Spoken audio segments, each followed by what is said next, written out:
All right, YouTube, how you doing? Welcome back to the channel. Week number 17 in the NFL. We're going to dive into the entire week 17 slate, less the Thursday Night Football video, which we already put out there, but got a huge slate to dive into like we always do. We're going to go through each and every one of these games. We're going to talk about the games. I'll give you my lean on the spread. I'll give you my lean on the total. We'll talk about anything else we like in the game, but all of my final plays will be in the pinned comment. If you do want to fade those picks, keep an eye on that pinned comment. Now, what I will say about this slate is that we're getting to that 17, 18, we're getting to the time in the NFL season where some teams may not care. Some teams may have clinched everything they needed to clinch. These next couple weeks may not matter all that much. So I don't think we're going to force anything. So when you're going, we have this huge slate. If you go look in the pinned comment and we only have a handful of plays, it's like, yeah, it's because maybe we didn't find the value in other games, or maybe some of these games just maybe crapshoots is what's going to happen because guys are sitting, guys have been benched, X, Y, and Z, okay? So just kind of throwing that out there. But nonetheless, guys, go ahead and hit that subscribe button, hit that like button as well. Appreciate the hell out of all of you guys, especially the Fade Squad here. But let's go ahead and jump into game number one. We got Dallas taking on the Lions here. Now, Dallas 5.5 is what we have on the graphic. It's actually bumped all the way to 4.5 here, and I like Dallas in this spot. I don't even mind them at the 5.5 number if you still have that, or if it moves back up.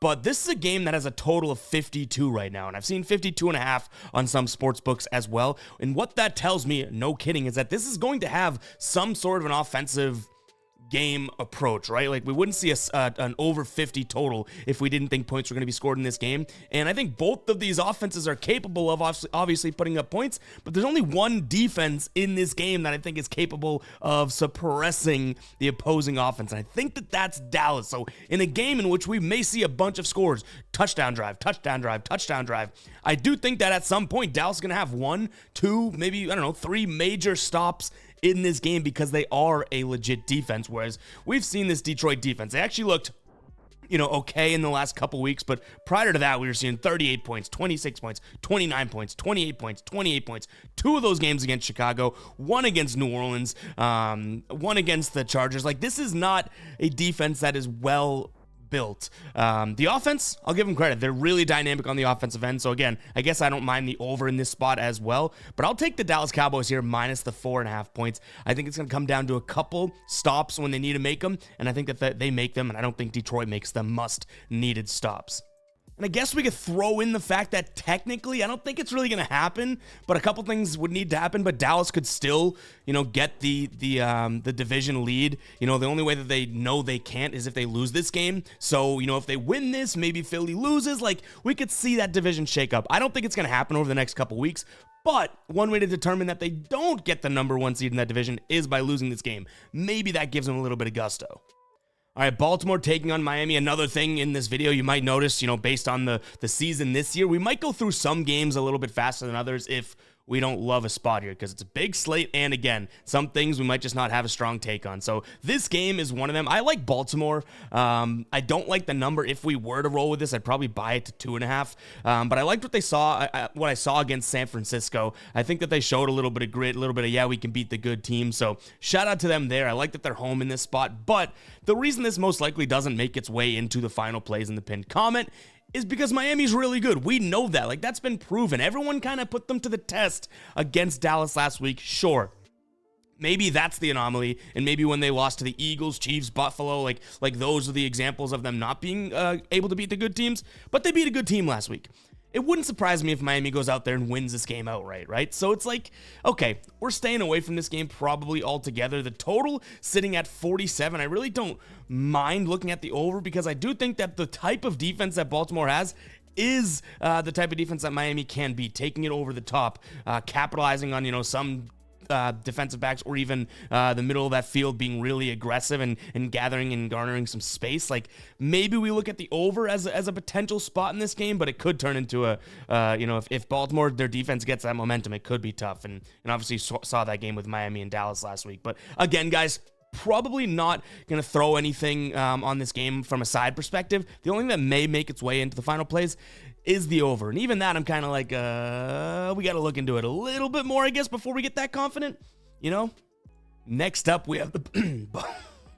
we almost lost me there, but whatever, we'll keep it rolling. Next up, we have the Buffalo Bills That was tough. Buffalo Bills taking on the New England Patriots here. Buffalo's sitting at 13-point favorites. And you know what? It makes sense why they're that big of favorites. I'm not going to be laying the number, though. I can't bet on the Patriots. They're my hometown team. And I really just, like, they've been despicable, right, this entire season. But Buffalo minus 13 just seems like too many points. Could Buffalo go out there and win like 1,000,000-0? Sure. I think that, that wouldn't be the craziest thing in the world. But I guess in terms of leans, if I had a gun to my head, I'm looking at the Patriots here plus the 13 points. Maybe I could say that they looked okay last week, right? And then you look at, coming back and beating Denver, make it what you will, because then Russell Wilson gets benched. And they also beat Dallas earlier in the year. Like, I can see why there's an argument made for the Patriots to keep this game close. And we just saw the Chargers keep a game close against Buffalo. And the Patriots defense, say what you want about the team, the Patriots defense is much better than the Chargers defense, right? So maybe they hinder Josh Allen and company a little bit. So I'll take the Patriots here plus the 13 points. Not the most confident play in the world. In terms of a total, though, it's sitting at 40. I think I like the over. Even though I just talked about this New England defense, I could see this being, a game in which the Patriots kind of sneaky put up 14 to 17 points. And if that's the case, I think Buffalo is going to drop, I don't know, 24 or something on them. So I like the over. 40 just seems a little bit too low in a Patriots team in which the last 2 weeks we've seen 27 points allowed and 23 points allowed. So yeah, I mean, as good of a defense as they are and as slow as a game script type of team that they are, we've seen a decent amount of points be let up in the last couple weeks. All right, I can't believe that we almost just choked on our own mouth. Comment cough if you guys saw that and you made it this far into the video. But next up, we have the Bears taking on the Falcons. And this game's pretty simple in my eyes, which worries me. Like, is it too simple? Because you have a Bears team that, while they're not a very good team, and no one's saying that they're a good team, both these teams are pretty much eliminated from the playoffs. But you have a Bears team that their defense has actually looked okay in the last, I would say, 4 to 5 weeks. And they're playing against an Atlanta team that, okay, fine, they had the outlier last week against Indianapolis when they scored 29 points. But this is an offense that has struggled to move the ball and is turning the ball over plenty. So give me the Bears minus the points here at home. Like I said, neither one of these teams looking for a playoff spot. But what you could make the argument for is that Justin Fields is like, hey, I don't want to lose my spot. Like, he doesn't want to see the Bears draft a quarterback with one of those top 5 picks. Tassos talked about it on H to H. They have something to play for in a sense, or at least he does. So he's going to be trying. And Taylor Heineke, like, whatever. That guy, I don't think that there's anything, no bone in my body that's like, that guy's the answer to the offensive problems of the Falcons. So give me the Bears here minus the points. And they've made us plenty of money this season, which is kind of funny. But nonetheless, give me the Bears. I do think that this could be a game in which we see like a 21-14 type of a spot or whatever. So I'm going to slightly lean towards the under 38, but that 38 number is a damn low number. All right, Houston hosting the Titans here. Not a very good game. This is one that we can move through fairly quickly. I like the Texans only because I think that this Tennessee team is fully given up. I think that this is a spot in which, Tennessee is like, whatever, season's over, right? And you have a concern that, okay, the only concern you would be making for this Houston team would be their defense and, the lack thereof in some cases, right? But Tennessee's offense has been pretty stagnant. So the one weakness, not the one weakness, but the overarching weakness that we could see in this game is the Houston gap of defense, and Tennessee doesn't really scare me from an offensive standpoint. So I'll take Texans minus the points. CJ Stroud's also probable. We'll see if he suits up. It could help this, but I doubt this makes its way into the final plays anyways. Now the total sitting at 44. I have this one pegged right at like 42, 43. So it's a little too close for comfort for me to take the under there. I could see maybe a field goal late or something. So I'm going to lean towards the over, even though the data says early 40s. I think that maybe we err on the side of caution there, because if CJ Stroud plays, maybe they bring back some like high-paced offense. All right, before we continue on with the slate, I want to talk to you guys about OddsJam. If you have not checked out OddsJam yet, make sure to do so. Every one of these tools and platforms that I promote on this channel, I use myself, and I use a bunch of different tools over on OddsJam. Right now, this is the positive EV tool, meaning it identifies the best price or mispriced lines in the market. For example, if we look at one, plus 620 here for this soccer game, right? If we dig into it, FanDuel has it at plus 620. Average odds are plus 528. Now, you can be a little bit more conservative, right? You don't have to take these plus 600ers. You can even look at this one here. It's another soccer one, plus 200 on FanDuel. Sportsbooks have it at plus 163. So you're getting a way better price over there, guys. And they also have an arbitrage screen, which this is guaranteed money, right? You bet both sides of this. If you want to put, say, $100 over on Pinnacle, technically, with using both of these, Cut and Pinnacle, you could profit $5 putting these amounts on there. Now, yes, that's small, and we get comments, oh, $5 for $100, but there's no risk.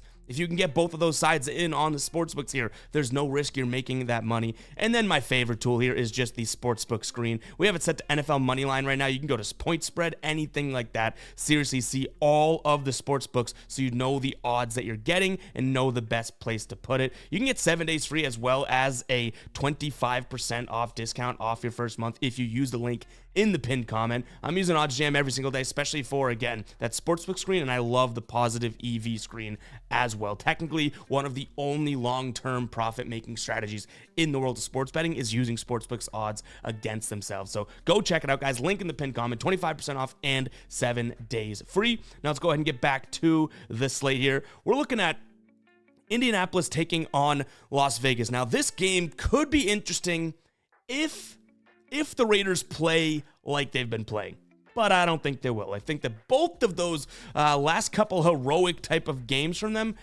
were like fake, and I don't mean that to insult them, but I just mean it to be realistic here. Like 63 points against the Chargers, they combined for 30 points in the 3 games prior to that.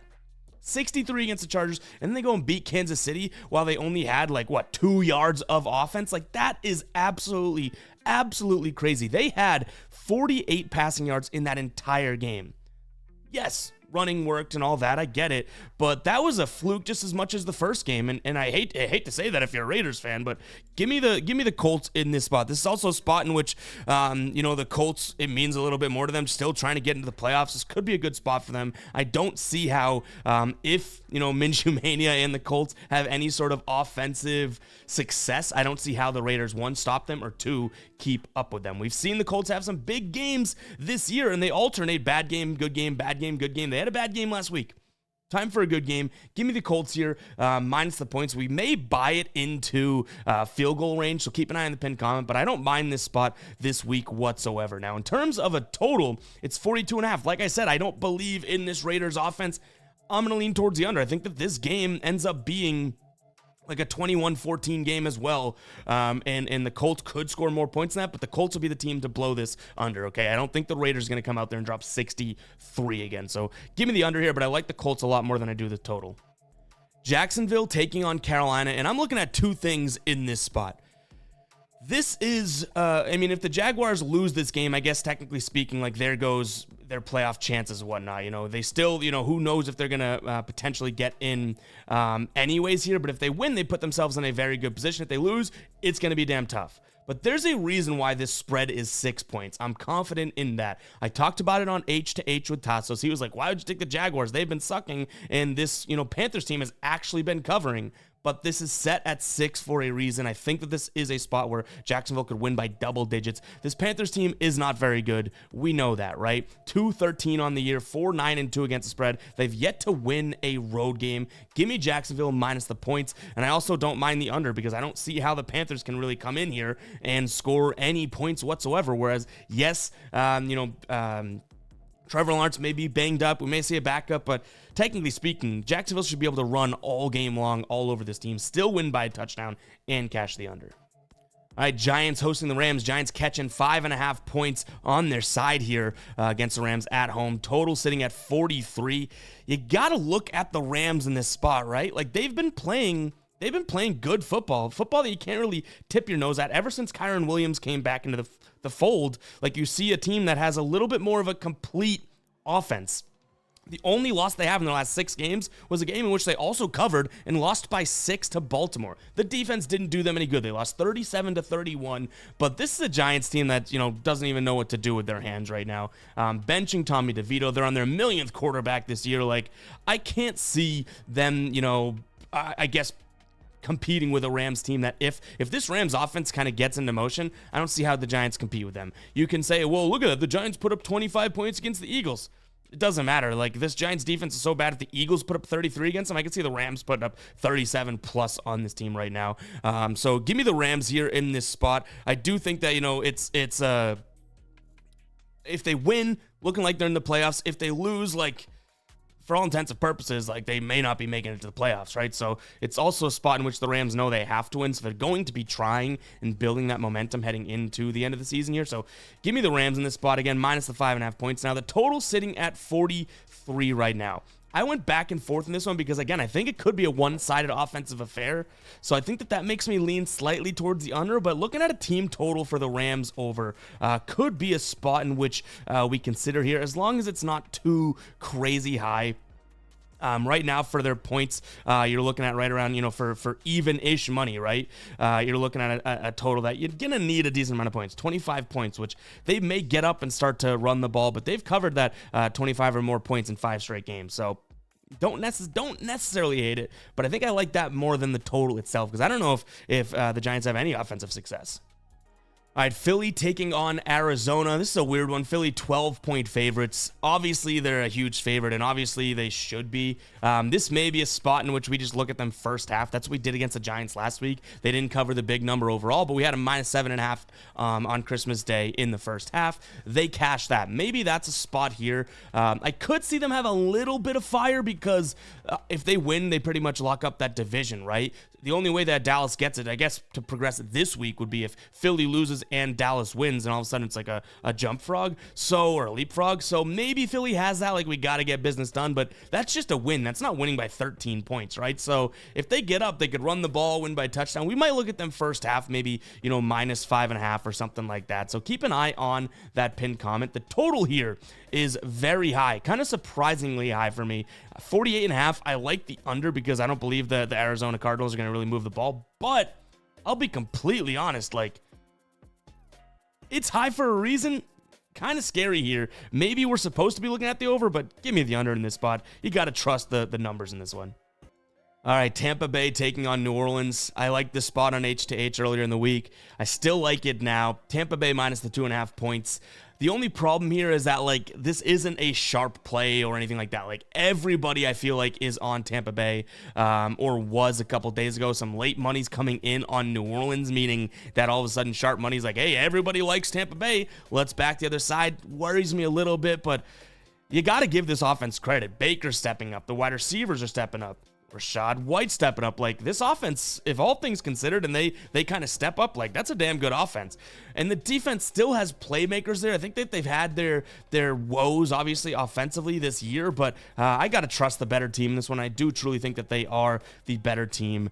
So give me the Bucks here, minus the points. Total sitting at 42. I also like the under. I think this is a 21-17 game written all over it, so it stays under that 40 mark with some points to spare.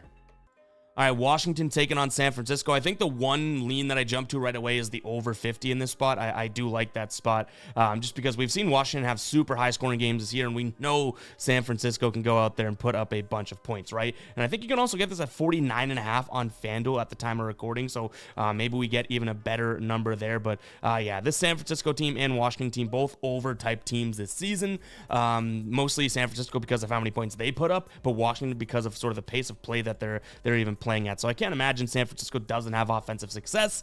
Washington, at least they'll try and air the ball out and all that type of things. But in terms of a spot here for a side, I guess I lean San Francisco. I don't think it makes its way into the final plays just because it's a huge number, but they got to be angry, right? Like, that San Francisco team must be coming out of that week 16 Christmas night loss, 33-19. Like, they got to be pissed. So I'll lean towards San Francisco here, but I think the over, if we can get a 49.5, great. I think the over is going to be my main lean in this game.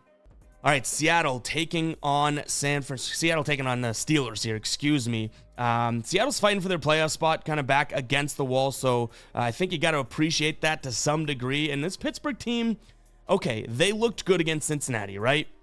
But that has to be a fluke. Like, everyone's like, oh, like, they found their spot. The defense looked good. Cincinnati's offense looked terrible. You can make an argument either way. And, Mason Rudolph, like, 290 and what was it, 2 touchdowns, no interceptions. Only missed, I think he was like 17 of 26, something like that, right? But we've seen the freaking Mason Rudolph experiment before. Like, why are we acting like they brought in this new guy and it's like, oh, here we go. It's like, no, we've seen that dude before and he stinks. One time, 1 week type of a thing for me, in my opinion. Now, yes, the Seahawks have their, I guess, issues as well. Like, we know that injury side, what's Geno Smith looking like, all that. They have a bunch of guys on the defense injured. I believe Kenneth Walker is questionable here. Jackson Smith-Njigba also questionable. Like, there's some guys that they're missing. Jamal Adams, Witherspoon, like, they got tons of guys questionable. Okay. Same thing on the Steelers side, right? Minka Fitzpatrick, most notably. Like, there's going to be a lot going on. This line could move around. I think we're going to wait it out because if we can get the Seahawks inside 3, or maybe we'll have to buy a point or something like that, I like it because, again, Steelers, you're not making the playoffs, but this Seahawks team is still looking to make the playoffs. Like, even if the Steelers win this week, they have a 30% chance to make the playoffs. Whereas the Seahawks, if they lose, 40% chance according to NFL.com, but if they win, 88% chance, right? So it's like they got to be trying a little bit harder than this Steelers team. They got to be caring about it, and we're going to trust that. In terms of the total, I think the Seahawks put up 21 plus this week. Can the Steelers offense keep up with that? I doubt it, even though they put up 33 last week. So slight lean towards the under, but I'm much more comfortable looking at the Seahawks, maybe buying it to -2.5 inside a field goal in this spot than I am the total. All right, guys, if you made it this far into the video, go ahead and comment 21. Let me know that you made it this far. Part of the Fade Squad if you did. You are not a guppy if you didn't. Or if you're hearing this, maybe you thought you were a guppy, a hater. Maybe you're part of the Fade Squad. But nonetheless, we're looking at Kansas City here, 6.5 point favorites at Arrowhead, taking on the Bengals, and Kansas City was embarrassed last week. Embarrassed. And honestly, they embarrassed themselves. I don't really give, like I already talked about the Raiders, I don't give the Raiders that much credit for that game because of how bad the Chiefs played. And I like them this week.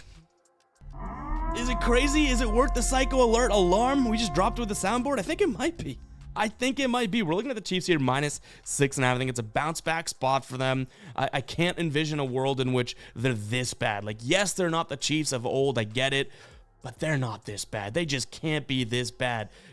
Kelsey and Rashee Rice should be enough from the receiving perspective to at least move the ball. It wasn't last week, but they should have that. Obviously, injuries could be a decent part. Clyde Edwards-Helaire injured here. Obviously, Pacheco also injured. So it's like, okay, little bit of a running back situation where these guys are banged up, but you got to envision that they're better than what they showed last week. So give me them winning by a touchdown. Now, the total sitting at 44.